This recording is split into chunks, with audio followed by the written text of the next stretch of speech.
नमस्कार दोस्तों, स्वागत है आप सभी का आपके अपने YouTube चैनल नॉलेज पंडित पर। जय हिंद, जय भारत। दोस्तों, आपके लिए इस वीडियो में हम लेकर आए हैं जीके के मोस्ट इंपॉर्टेंट 50 क्वेश्चंस का टेस्ट सेट पेपर।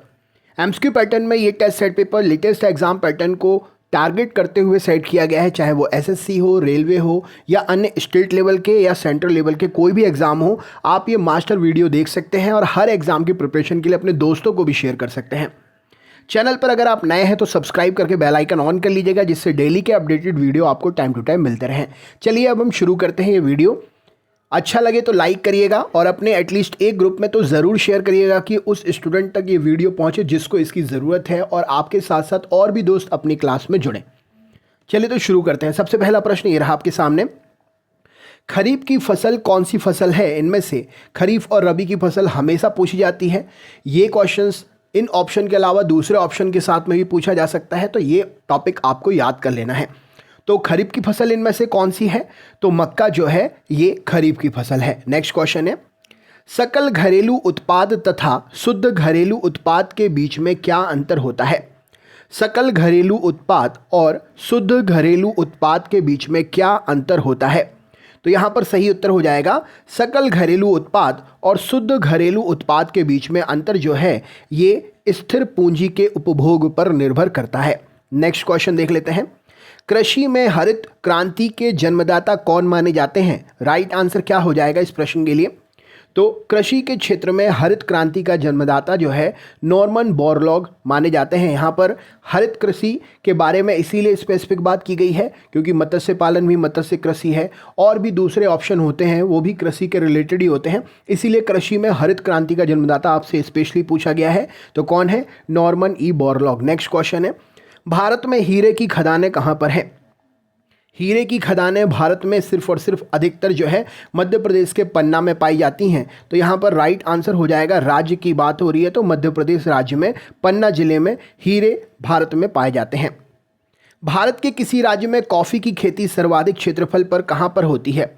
तो कॉफ़ी की फसल भारत के निम्नलिखित राज्यों में से सर्वाधिक कहाँ पर होती है? तो यहाँ पर राइट आंसर हो जाएगा भारत में कर्नाटक में, दक्षिण में कर्नाटक राज्य में कॉफ़ी की सर्वाधिक खेती की जाती है। नेक्स्ट क्वेश्चन है, भारत में कौन सा राज्य मूंगफली के उत्पादन में अग्रणी है? स्पेशल फसलों के रिलेटेड क्वेश्चन एग्जाम में बनते हैं। टॉपिक से रिलेटेड क्वेश्चन आप पढ़ लीजिएगा, और भी प्रश्न पूछे जा सकते हैं। तो कौन सा राज्य मूंगफली के उत्पादन में अग्रणी है? तो मूंगफली के उत्पादन में अग्रणी राज्य गुजरात है। राइट आंसर हो जाएगा। भारत में सर्वाधिक अभ्रक का उत्पादन कहाँ पर होता है? अभ्रक मतलब माइका। तो भारत में अभ्रक का उत्पादन सबसे ज़्यादा जो है राइट आंसर हो जाएगा झारखंड राज्य में होता है। ऑप्शन नंबर बी सही उत्तर हो जाएगा। भारत में पहली बार विनिवेश आयोग की स्थापना कब की गई थी? तो भारत में डिसइन्वेस्टमेंट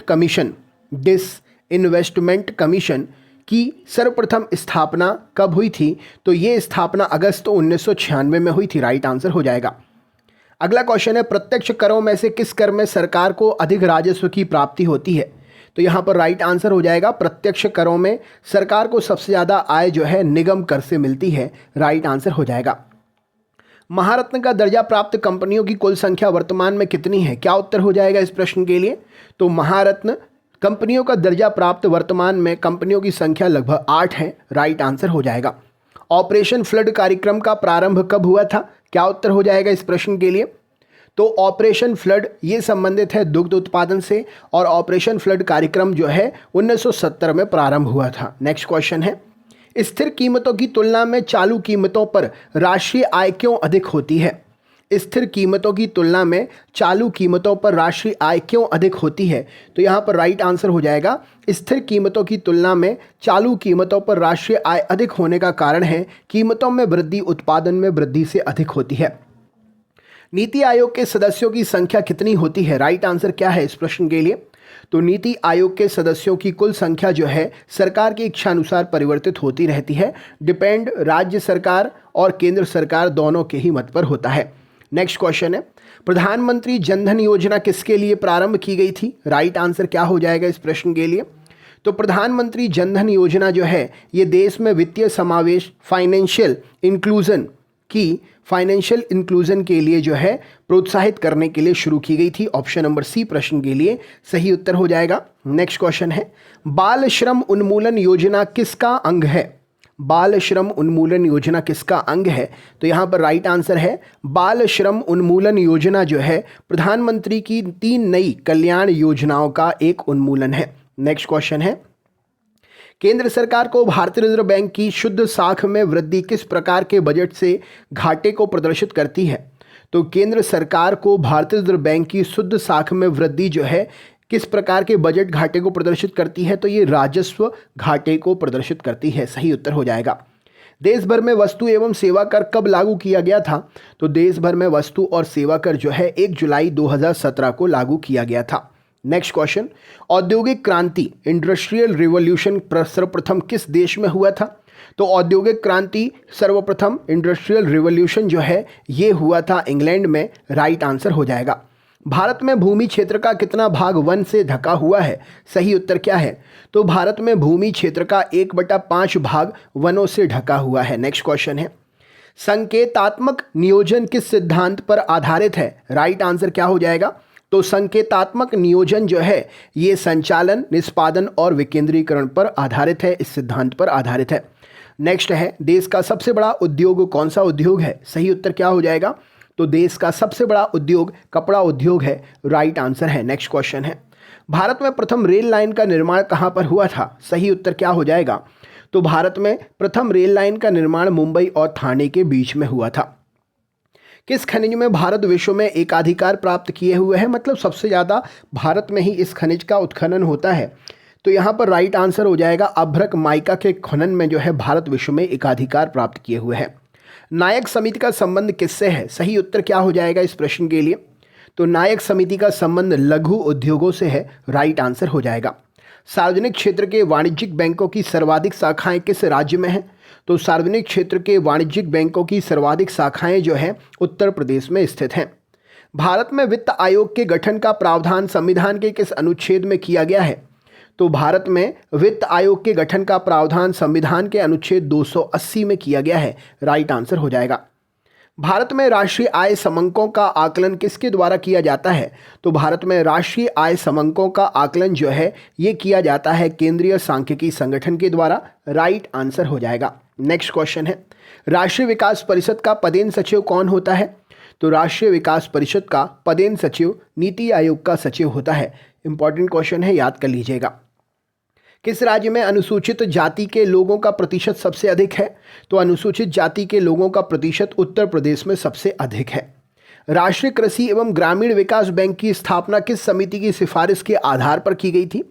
तो राष्ट्रीय कृषि एवं ग्रामीण विकास बैंक की स्थापना शिवरमन समिति के सिफारिश पर की गई थी। राइट आंसर हो जाएगा। इंपॉर्टेंट ये भी है, याद करिएगा। चीनी के उत्पादन में भारत का विश्व में कौन सा स्थान है? राइट आंसर क्या है? तो चीनी के उत्पादन में भारत विश्व में दूसरा स्थान लिए हुए है। सही उत्तर हो जाएगा। भारत में प्रति व्यक्ति न्यूनतम आय वाला राज्य कौन सा है? राइट आंसर क्या है? तो भारत में प्रति व्यक्ति न्यूनतम आय वाला राज्य बिहार है। सही उत्तर हो जाएगा। भारत की राष्ट्रीय आय में किस क्षेत्र का सबसे कम योगदान है? तो भारत की राष्ट्रीय आय में प्राथमिक क्षेत्र का सबसे कम योगदान है। इको मार्क किसी उत्पाद पर किसका चिन्ह होता है? तो यहाँ पर राइट आंसर हो जाएगा इको मार्क किसी उत्पाद पर पर्यावरण की दृष्टि से अनुकूल होने का चिन्ह होता है। भारत में सकल घरेलू बचत में सर्वाधिक योगदान किसका है? राइट आंसर क्या है? तो भारत में सकल घरेलू बचत में सर्वाधिक योगदान घरेलू क्षेत्र का है। प्रधानमंत्री वय वंदना योजना का संबंध किससे है? राइट आंसर क्या है? तो प्रधानमंत्री वय वंदना योजना का संबंध जो है वरिष्ठ नागरिकों की पेंशन से है। नेक्स्ट है, भारत में राष्ट्रीय आय की गणना में किस विधि का प्रयोग किया जाता है? तो भारत में राष्ट्रीय आय की गणना में उत्पत्ति गणना विधि और आय विधि दोनों का ही प्रयोग होता है। स्वतंत्रता से पूर्व भारत की राष्ट्रीय आय के संबंध में किसने अनुमान लगाए थे? तो स्वतंत्रता से पूर्व भारत की राष्ट्रीय आय से संबंध अनुमान में जो है दादा भाई नौरोजी और फिंडले सिराज जी ने अनुमान लगाए थे।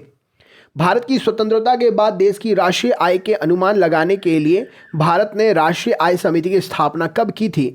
तो भारत की स्वतंत्रता के बाद देश की राष्ट्रीय आय के अनुमान लगाने के लिए भारत ने राष्ट्रीय आय समिति की स्थापना 4 अगस्त 1949 को की थी।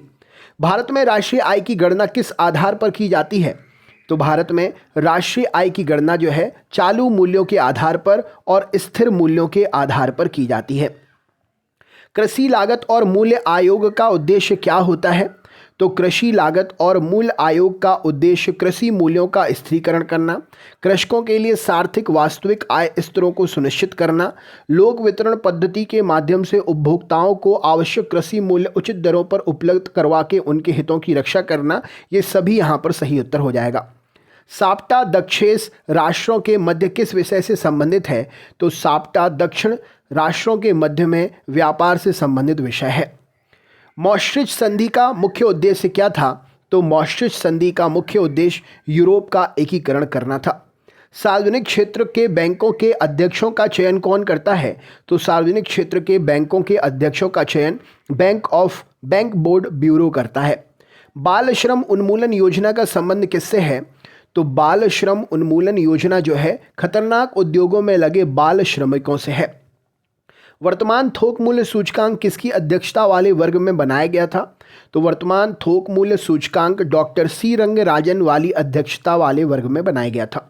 भारत में मान्यता प्राप्त शेयर बाजारों की संख्या कितनी है? तो भारत में मान्यता प्राप्त शेयर बाजारों की संख्या 23 है। भारतीय प्रतिभूति और विनिमय बोर्ड की स्थापना कब की गई थी?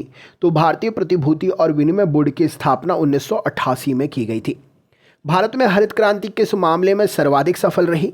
तो भारत में हरित क्रांति जो है गेहूं और चावल के मामले में सर्वाधिक सफल रही। आर्थिक नियोजन किसका विषय है? राइट आंसर क्या हो जाएगा?